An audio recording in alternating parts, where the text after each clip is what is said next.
Hello, my name is LeahSimcha Guzzi.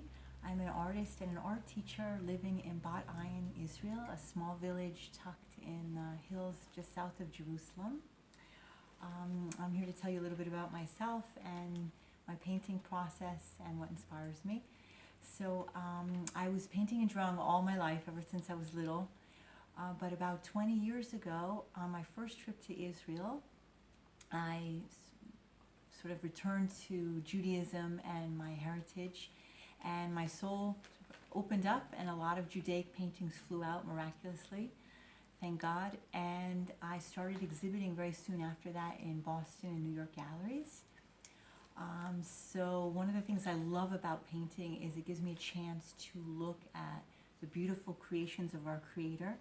And an example of this is, I say anyone who doesn't believe in the Creator, the one Creator, should try to paint an apple, because when you look at it and you paint it, every apple is so different, and you look at all the details and you realize it's an absolutely amazing creation. And this is my painting, a picture of apples and honey.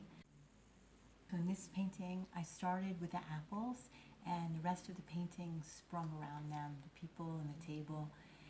So that was a lot of fun to do. I'm very inspired by the Jewish holidays, by the Torah, the 5 books of Moses, by weddings, Jewish weddings and unions.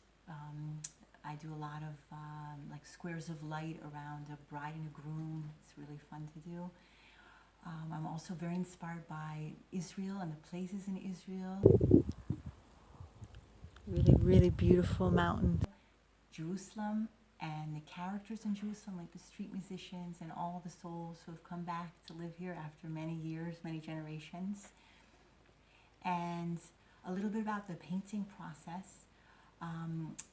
Lots of times I'll start with one object, like I did with the apples, and the world of the painting will sort of spring around it. Through geometric shapes. Like I'll have a model, and then I'll just take off in my imagination with shapes and squares and colors and find the other objects around the first object.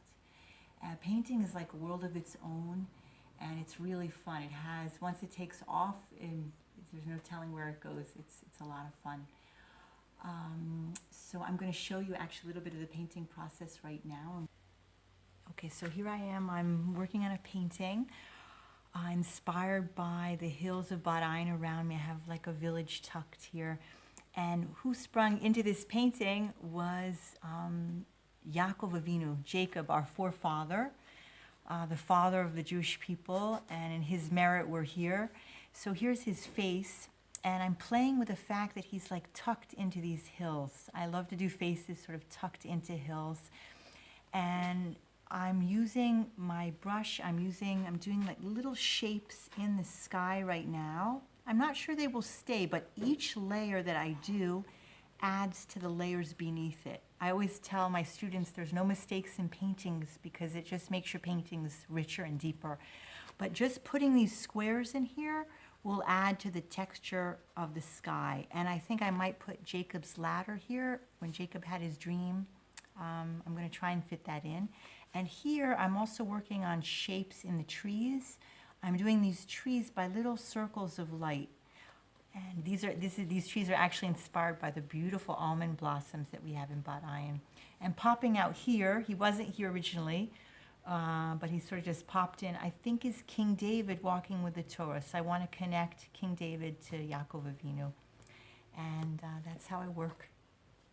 Okay, so it's been a pleasure talking with you, and for me, if I can move a person with a painting and make them happy, I feel like I've achieved a lot.